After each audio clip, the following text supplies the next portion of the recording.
அனைவருக்கும் வணக்கம். நம்ம வீட்டில் இருக்கிற விநாயகருக்கு எளிமையான முறையில் எப்படி அபிஷேகம் பண்ணலான்றத இந்த வீடியோக்குள்ள பார்க்கலாம். வாங்க வீடியோக்குள்ள போகலாம். நம்ம கிட்ட இருக்கிற பொருள் வந்து பார்த்தீங்கன்னா கதம்பப்பொடி, அருகம்புல், சந்தனம், விபூதி மற்றும் பன்னீர் இருக்கு. இந்த 5 பொருட்களை வச்சு எப்படி அபிஷேகம் பண்ணலான்றத பார்ப்போம். இந்த 5 பொருட்களையும் முதல்ல தண்ணீரில் நல்லா கரைச்சி எடுத்துப்போம். நம்ம விநாயகரை அபிஷேகம் பண்ணுவோம்.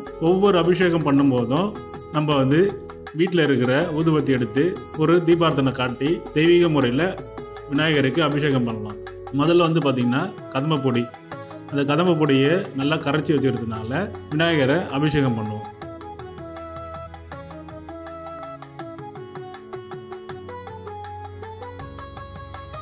அதுக்கப்புறம் நம்ம அருகம்புல் பொடி எடுத்துப்போம். அந்த அருகம்புல் பொடி எடுத்து விநாயகருக்கு அபிஷேகம் பண்ணுவோம். பாருங்கள், விநாயகர் வந்து நம்ம அருகம்புல் வந்து விநாயகருக்கு உகந்த பொருள். ஸோ அது அபிஷேகம் பண்ணும்போது ஒரு தெய்வீக கடாட்சம் வந்து நம்மளுக்கு அந்த ஸ்மெல்லே நம்மளுக்கு ஏற்படும். அதுக்கப்புறம் விபூதி அபிஷேகம் நம்ம பண்ணுறோம். முக்கியமான பொருள் வந்து பார்த்திங்கன்னா விநாயகருக்கு சந்தனம், அருகம்புல் பொடி, அப்புறம் விபூதி. இது 3 பொருட்கள் வந்து முக்கியமாக நம்ம வீட்டில் எப்பயுமே இருக்கும். அதை கொண்டு நம்ம அபிஷேகம் பண்ணுவோம்.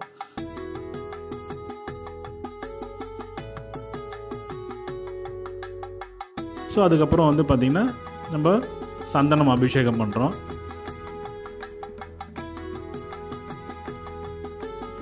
ஸோ இப்போ தீபாராதனை காட்டுவோம்.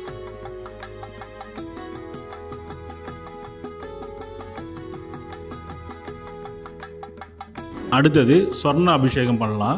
விநாயகர் வந்து எளிமையானவர்ன்றதுனால வீட்டில் தங்கம் தான் வச்சு சொர்ண அபிஷேகம் பண்ணணும் அப்படின்றது இல்லை. எளிமையானவர்ன்றதுனால நம்ம வீட்டில் இருக்கிற வெள்ளி பொருட்களை வச்சியும் நம்ம சொர்ண அபிஷேகம் பண்ணலாம்.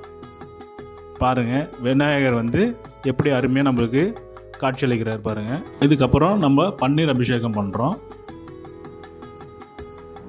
ஸோ இந்த பன்னீர் அபிஷேகம் முடிஞ்சதுக்கப்புறம் வந்து பார்த்திங்கன்னா சுவாமிக்கு எப்பயுமே நம்ம வந்து தீபாராதனை காட்டி வழிபடலாம்.